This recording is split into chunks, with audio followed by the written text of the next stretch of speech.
Hello, everybody. This is Corporal Kindel returning to Dominions 5 as Pangea on Impossible versus 15 AI. This is episode number 3, and we are 5 turns into the game. It is summer of year 0. Okay, so let's get to full screen mode. Alt enter full screen mode. Okay, we just did this battle. So let's look at the messages real quick. We got 2. So Agartha and Oceania. Wow, really? So Oceania's in that's like 4. That's 4 ocean nations that are in this game. Wow, very freaking interesting. Very interesting. Okay, so there was a battle in Way Woods. We didn't take any losses, by the way. These swords right here tell how many of your guys killed. For example, these satyr, my group of 15 satyrs killed 3 enemies. The satyr warriors killed 15, and 26 were knocked out by my white centaurs. Hell yes, which is my flanking group, and there was only 6 of them. So they did really well. We're going to view the battle. By the way, the battle settings can be set up here. I'm going to set them how I like them, which is show grid and very detailed battle logs. Okay, so you can see the underlying grid that the maps, and it's going to show the colors, team-colored squares, dual-color team squares. So that would be, I guess, an alliance game if there's more than one. And the damage dots on the square. Okay, that's what I was wondering that came up. Okay, we'll see that during the game.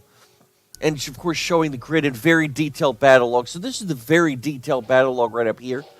Showing you what your guys are doing.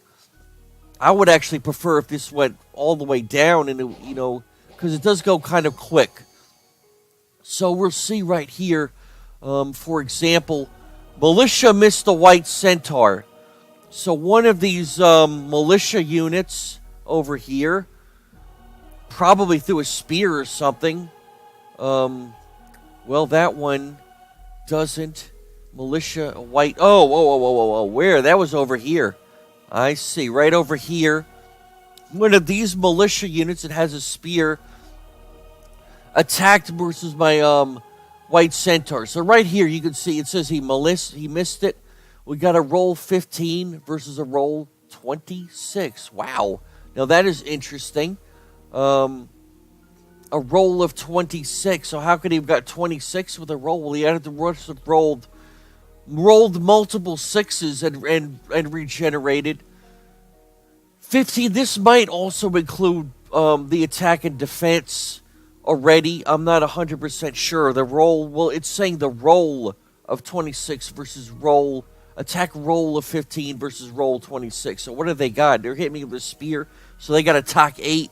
More than likely, the most likely was an attack. Their roll was actually a 7 plus their attack value of 8, which makes it 15. So their attack roll is 15. I think that actually includes the defense. I mean the attack value of the weapon. I'm not 100% sure of that. Defense roll 26. So what do I got for my defense? My defense skill is 14. Which is probably something like, well, 14 plus 12. How could it have got 12? Well, I got 1 6 in there. If I had rolled, say, a 6 and a 4. 6 and a 4, because remember, the 6 becomes a 5 and it re-rolls. So that would have been 5 plus 4 is 9, and a 1 re-roll of 3 makes it a 12. And then 12 plus my defense skill is 14 becomes a 26. Since my defense was higher than their attack, they missed.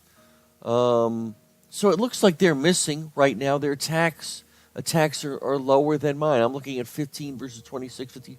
So I'm in the 20s, so that's pretty good. This one was actually pretty high, 26 or 30. Somebody hit, though, because one of my guys was red down here. Was it this guy? This guy. I thought I saw some red. Maybe I'm mistaken. Okay, so that was their militias. And the Gimp cast Blessing. Okay. The Gimp actually cast Blessing, so my morale might be up 1. Well, I don't see. It's got a range, a certain range. The Blessing, this is the This is not the battlefield, the whole battlefield blessing, but this is the lower version, which has a range of casting a blessing. I think the range is something like, I'm not sure if it's 15 or 20, and it affects a small area. I think it's a 5 hex rate. I'm not sure. I'd have to look at the spell mechanics to see what the radius of effect is. So let's get back. Let's turn it back on. And so I'm going to set it to slow, by the way. I'm setting it in ultra slow, just in this first battle, so we can see what's happening. Militia miss. Militia. Okay, right. Oh, for God's sake. White Centaur hit militia in body with a lance for 8 point. Target was killed. So one of my white centaurs over here killed one of these guys. It was an attack roll of 15 versus defense roll, so he actually hit. The attack roll versus the defense roll, he hit. And then the damage was 17 plus 4. So let's take a look at versus protection of 4 plus 9. So let's look at my guys first. We're looking at the damage now. The damage, again, what was it? 17 plus 4. So that's going to be my strength, 17. So that's where the 17 is coming from. And plus 4. Plus 4 was that must have been the roll. I take it plus 4 was the roll. 17 my attack strength. 17 plus 4. Was that it? What did that hit with? Hit the body with the light lance. Hit the body with a light lance. Okay, so this is actually hitting me hitting the body with a light lance. So let's take a look at the light lance. Defense leg charge bonus for first strike. It's probably not a first strike. I'm guessing they probably a second or more strike with the light lance. So the light lance does 20 damage. 17 plus 4. So why is it showing 17 plus 4 for the roll? Hit in the body with a light lance. Okay, light lance. Well, according to this, a light lance does a damage of 20, so it already hit. What is the other guy? Let's take a look at the other guy. What is his light lance? Well, that's interesting. This light lance is 17. Okay, I understand. I think I understand what happened here. So the first strike is 3, a charge bonus for the first strike. So this guy is probably not getting his charge bonus because he probably already attacked, whereas this guy is getting 20 because it's probably his first strike. Probably. That would be my guess. So this is the guy that actually hit. He's got 17. The damage of the light lance is 17. So that's showing us where this 17 came from. And plus 4, that's probably the damage dice roll. Remember, it's the sum of the weapon damage plus the dice roll. Plus, it's really the attack, too. I mean, I'm sorry, not the attack, but the strength should add in. But some weapons actually don't add the strength. Well, strength is actually 17. Interestingly enough, the strength is 14 on this one. Actually, this could be the other type. I'm not sure. Okay, where's the strength here? What I'm seeing is the damage roll. It looks like it's the weapon damage plus the dice. So that's 17 plus 4 is 21. And they got a 4 plus 9 against the militia. So where's the 4? Protection. Well, this protection is 5. Why is it 4? Protection 5. I'm seeing protection 5. Could it be fatigue or encumbrance is reducing it? Encumbrance, fatigue is 4. I'm not seeing a whole lot of fatigue yet.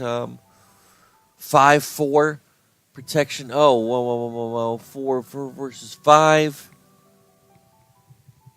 It looks like these guys actually have 5 protection. So why is it reduced to 4? Let's take a look at that. I have an idea of why it's reduced to 4 because it could be pierce damage. Because remember, it does pierce damage. So what is pierce damage? Pierce damage apparently is reducing the protection from 5 from their leather cuirass of 5 is being reduced to 4. What does pierce do to armor?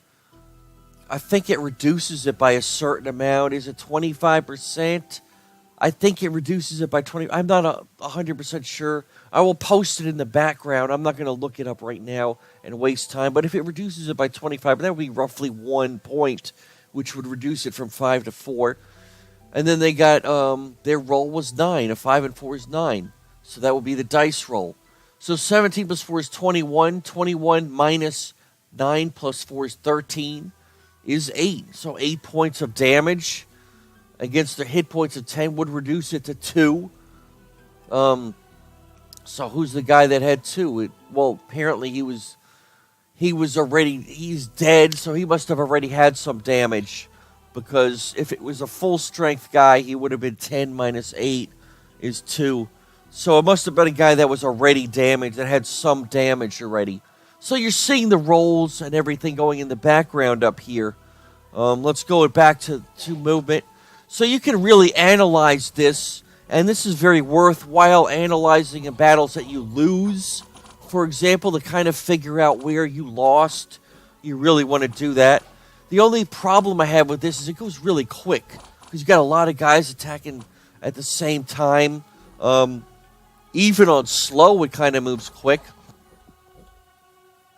And it really doesn't have a scroll, or if there is you could pause it, but I'm not seeing a scroll ability. There probably is some way to scroll this, but I'm not really aware of it at the current time.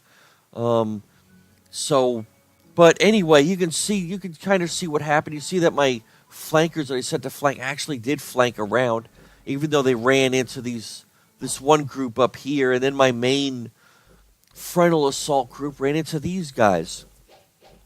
And my leaders are staying in the back. Here's my Minotaur. Here's Harry, and then I got my other 2 guys, and they're firing their things. They got some fatigue. Remember, they can remove 1 fatigue a turn by default. 1 fatigue is by default if you have no reinvigoration. So we're pretty much annihilating them. We'll put it in ultra fast. We pretty much killed them, and it was a nice victory for our first attack. I mean, I hit Q to exit from them because we took no losses. I like that. Some of my guys might have some wounds. We'll take a look just to see if there were any guys that have wounds. Luckily, none of my leaders have wounds.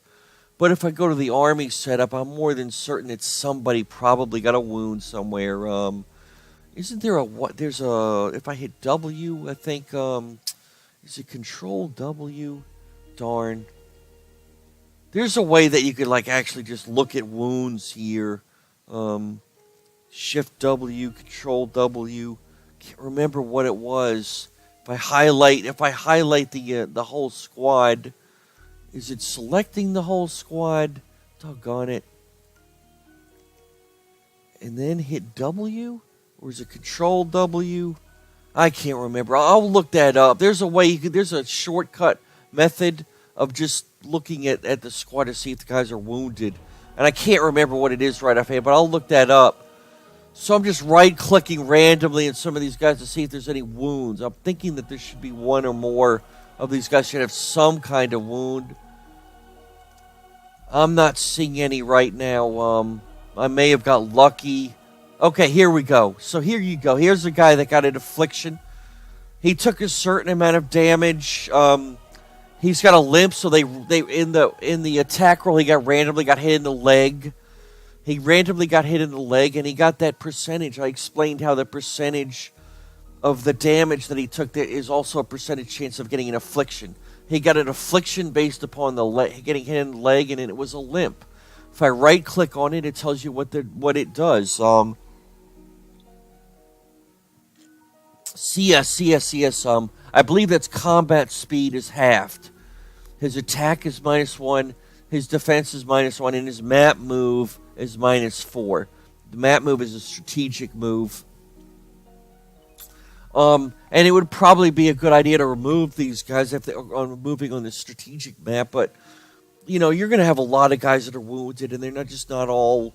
It's not really feasible to remove all the guys that get wounded from a squad, because you may have so many of them as the game goes on. But if this was actually the only guy that was reducing my speed, it would probably be a good idea to move him out, but I really don't want to have to go through every single guy to do that. Like I said, there's that shortcut that can do that, and I'll look it up. I'll look it up after the episode. Yeah, I know that it's something W for wounds, but I can't remember exactly how to get it right offhand. So we took this province in the battle, and the main thing I'm looking at is none of my leaders got afflicted, because they're my primary guys. I don't want them to get afflicted. And they didn't. Now we're going to run up the province defense a bit. I'm just going to run it up to 6 or 7. That's my standard, 6 or 7. I may run it up more again if I'm up against more enemy units or around me, then I'll run it up. So we kind of analyzed that battle. Let us go to our home province, recruit. Did I recruit? I did recruit 4 leaders at this point. I'm sorry, I got 3. We're gonna recruit one more leader, one more group of leaders before I get my pan. Oh, for God's sake! I also want to make sure that I get enough gold left over. By the way, actually, I take that back. I'm going to recruit my harpies the next turn, because I need to accumulate at least 325 gold to get this good. It's actually quite a bit of gold. Okay, so now you can see that my by the way, my resources went up to 102, so I took 25% of 38, because that's my administration got added to this province. So we're going to make a mental note of this. I'm now at 102, because I should have jotted down what it was previously. Right now it's 102. We'll be able to see more directly when I take this province. Make a note of 102 resources, because next turn I'm going to take this. So did the clock go off? Doggone it. I think I forgot to freaking set the clock, didn't I? Oh, that pisses me off. I believe I did set the clock. I'm going to put in a 20. I think I forgot to, actually think I forgot to set the clock. Or did I set it and it go off? Oh, for God's sake, I can't even remember now. I'll set it at 20. I think I did forget to set the clock. Worst case is I did set it went off, and it'll be a 50-minute episode. All right, I can live with a 50. But I don't think it actually went off, though. Okay, so let's get back to our army. Our army is still intact, and this time I'm going to attack this province where the mountains are, because it was the next weakest province. So we're going to send our army here, and we got we got this guy. Actually, it's a female. Let's rename her. I'm gonna rename her. We're gonna go to R. I'm gonna call her Hot Lips. Okay, so we got Hot Lips. Okay, and she's gonna take the army that I just gathered last turn. I'm gonna lump all these guys together at undisciplined, because I don't want to create 3 squads, because it'll take one off the morale. This is essentially just a reinforcement group. And I'm going to set these guys to attack rear. They're basically going to join with the other group. And I'm going to keep her behind battle. She's just going to stay behind troops. Okay, and we're going to take her, and she's going to, I want to make sure she moves and not sneaks. And these guys are all moving. So we're really attacking this province this turn. We spend our treasury, and we got 102. So I should be able to get, I should see 112 if I take this in my resources, because I should get about 10 out of this if I'm correct in the 25% of the resources. We might as well make a note of our gold too. The only problem with the gold is going to vary somewhat. With these heat scales too. Our favorable scales are actually neutral, no heat and no heat, and absolutely no cold. No heat, no cold, just perfectly neutral would be our optimal for gold. But we have a gold income of we're getting with 380, so we'll see how much we get on that. I'm going to make a note of that. 102 and 380. And we're attacking this province. So let's see how it goes. The gold is going to be somewhat different too, because remember I bought new units, so we're going to see the upkeep from the new units coming in. So this negative right here should be bigger. Although the income should be also go up a little bit, but that will be due to conquering this province. So let's do it. We will go and end turn. End turn and go into the next turn. We are attacking our second province. All right, our second province of the game. We're trying to get our cap circle. There was a battle of Bagulov. Okay, I took some losses this turn, doggone it. But they were cheap units. We lost 3 satyrs on 1 satyr. So you see the little cross symbol. So I killed 1 with my Hierophant. And my Minotaur Lord killed 1. Satyrs killed 4. My 25 satyr warriors killed 15. And my 9 white centaurs killed 26. So the bulk of them are being taken out by my white centaurs, which are flanking. Very nice. Again, let's view the battle. We'll view and see. We'll look at it. We're set it slow. We can see how our flankers are running around here. Our flankers are running around here. What have they got? They got archers. They got indie archers here, and they got these guys. Okay, these are heavy infantry. So the heavy infantry are a little bit better. They got a little better armor. Chainmail, so they got better protection. Their protection is 16. You can see that defense skill will be a little lower. It's 16 and 12 versus these other guys. The protection is 7. Wow, and defense skill is 11. So these guys are these chumpy militia are really not even good. Even they are just not good. These guys are much better. And of course they're archers. So we went through the back and killed crankily were massacring their archers and whatever leader. I didn't notice their leader. They must still have a leader somewhere. Let's see if we can find their leader. Do they have is their leader in here, mixed in here? Because I am not seeing. Is this guy the leader? No, heavy infantry. Well, they must still have a leader left because their guys aren't routing yet. They got 2 of them. Right here are their 2 leaders, indie leaders. Noth, the commander. See, the quickest way to tell who leaders are is they'll have a lot of these things. There's slots. They can put items on there. And they're indie leaders. So I got to kill both of these guys to actually make them rout. I think they're the only 2 leaders. And we're going to take some hits by these heavy infantry. They killed a couple of my guys, and that's fine. Well, look at this. My leader, this actually the guy is set to stay behind, is actually moving forward and attacking. He might be berserk right now because he's got a +5 berserker. I'm not 100% sure how that berserker mechanic works. I think he's going to take damage. So it looks like I actually killed their leaders because they're now routing. You can see their morale is in red. That means rout. It looks like they're all in red. So once their morale is in red, they're broken, and it's going to subtract from your defense. If I click on their defense, you can see routing -4.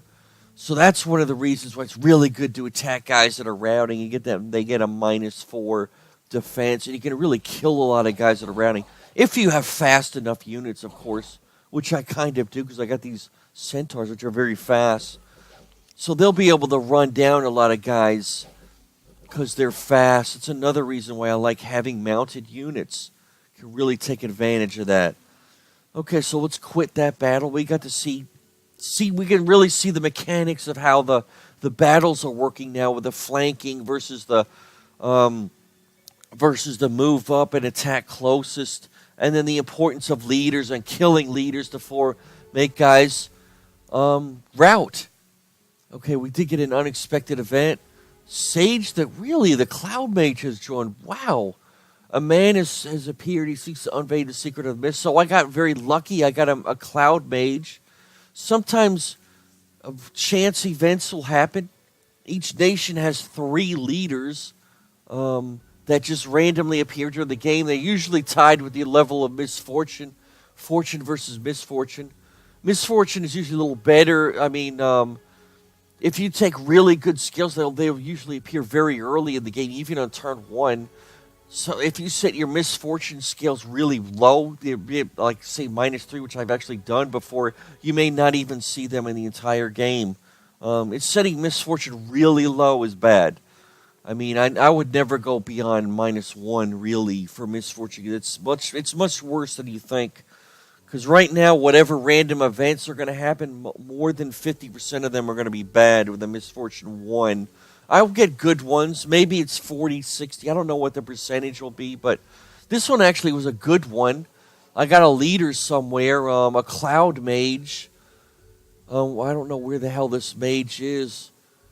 Where was he? Let's go to the province. Okay, so he just randomly appeared right here. So we got a cloud mage. Very interesting. Surge the cloud mage. Okay, so I'm going to, he's an indie guy. I'm not going to bother renaming him. I'm going to move him back to the, oh, right. Look, check out this. We got a site here. Produces 1 air gem. Very cool. So I'm getting an air gem.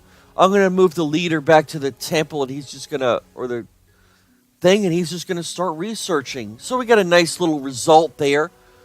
I'm going to ramp up the defense to 6 or 7. And let's take a look at our, was there another result? We got a famous hero. All right. So one of my guys, Harry. All right, so Harry has now made it to the famous sea. He's got a red dot here. That means he's a famous hero. He got some experience. Remember, I told you, as your guys gather experience, they get experience points. I think it defaults to 1 a turn. And when you're in battle and kill units, you get more. When it reaches X amount, you'll get more of these stars. And if you make it to the Hall of Fame, which is represented by this, you get a heroic ability. So this guy recovers from fatigue. Okay, that's a good one at an unbelievable rate. That's his special ability, heroic. So he gets the extra fatigue. So we see it right here, reinvigoration 2. So he got a reinvigoration. I will take it. Remember, I mentioned that reinvigoration subtracts from fatigue. Encumbrance adds to fatigue. Reinvigoration subtracts from fatigue. So you can look at it as I'm only gaining 1 from encumbrance because I'm gaining 3 but losing 2. So it's a net effect is only 1 being added to my fatigue each turn. So he can fight a lot longer without getting fatigue. Because remember, I told you that fatigue really hurts you in battle. If you got 60 fatigue, that's going to subtract 6 multiples of 10. 6 times 10 is 6 from your attack. And 3 multiples of 20? 3 times 20 is 60. 3 from your defense. So it's really bad to get fatigue.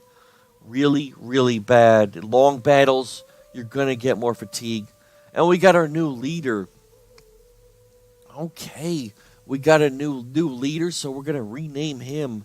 We're going to rename our new leader. I'm going to call him Mr. Ed. A horse is a horse. Of course. Okay, so we took this spot. Oh, God, for God's sake, you know who I forgot to move last turn? I forgot to move my doggone scout. So we're going to run our scout out this way. Flank around, find out where our nearest AIs are. And I did take this province, so let's take a look at it. We took this province, remember, it had an income of 43, and its resources were 40. Well, it went down. It's at 37 now. It was 40 before. Remember, my resources were what did I say, 108? 102. 102. I calculated 102 plus 10 is 112. Why we're at 120, I do not know. It went up more than I thought. That's very interesting. My resources seem to have gone up more than I calculated because I'm at 120. I was at 102, so I actually gained 18. This was 40. 25% of 40 is 10. I should have got 10. So it's a little bit off for some reason. Why is it off? Could be to do scales or something. I'm thinking, because see, the scales in here are only 2 growth and a sun, a heat.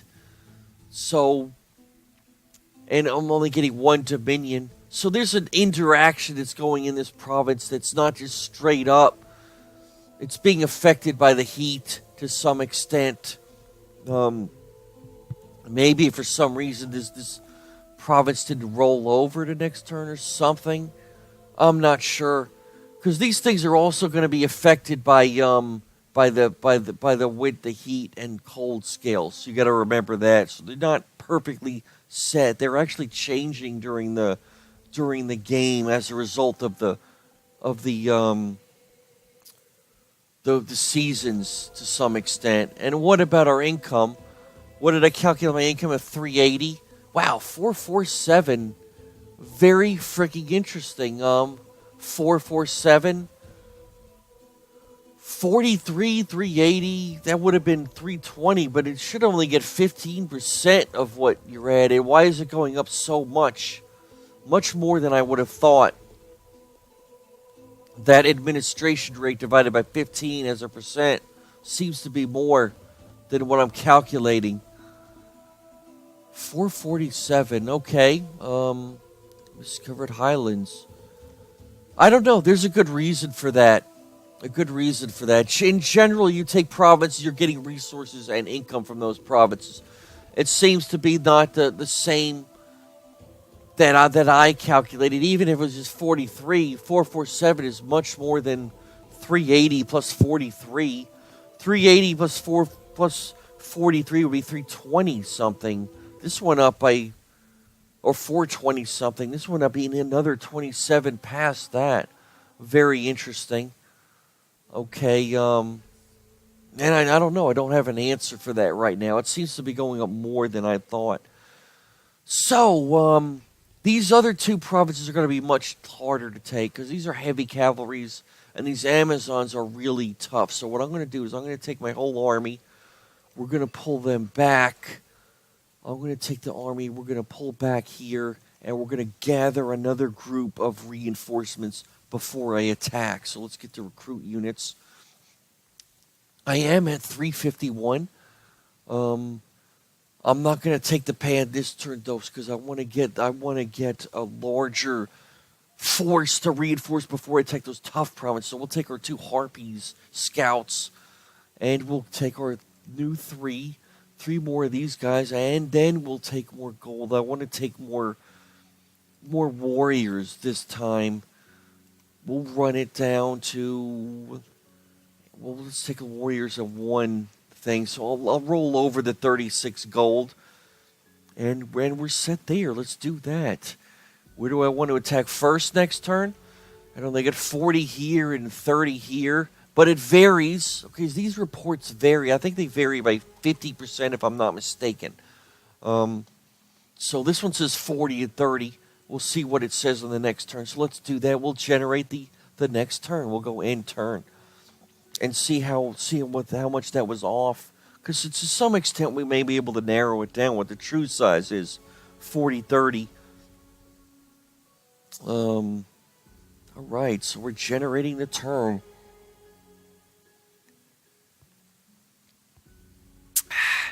Generating the turn.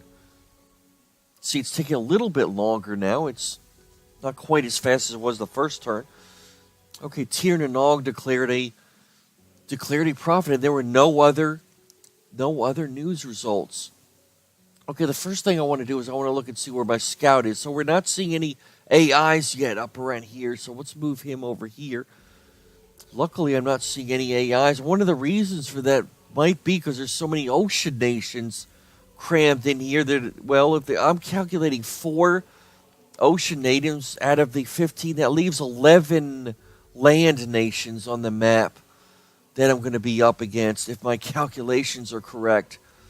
So we can see that Pelagia moved over here, so wouldn't be surprised if they start declaring war on me or starting moving into these provinces that I'm trying to take, because they do move on the land. They certainly will. And of course these doggone shamblers, army consists of shamblers, those are guys that can move on land. They are kind of weak though, I will not. Those are weak guys. They would not be able. I have a much better ability to take these 2 provinces than those guys do. So, like I said, it was 40-30. So what are we looking at here? 40 again and 40. So 40 is probably roughly around the number that they probably are, but they're very powerful units. Again, they are powerful units. We got 2 scouts, so I'm going to rename them as B, capital B, and capital C, because I usually have a lot of scouts. I'm not worried about the names. And let's make sure we send them out to scout.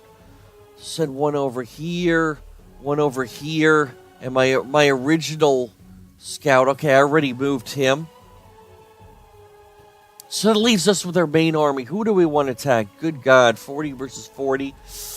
Ugh, this is tough. The Shakas and Ganas. So what I'm probably going to do is attack here, move back to the castle, attack here, and then start moving this way.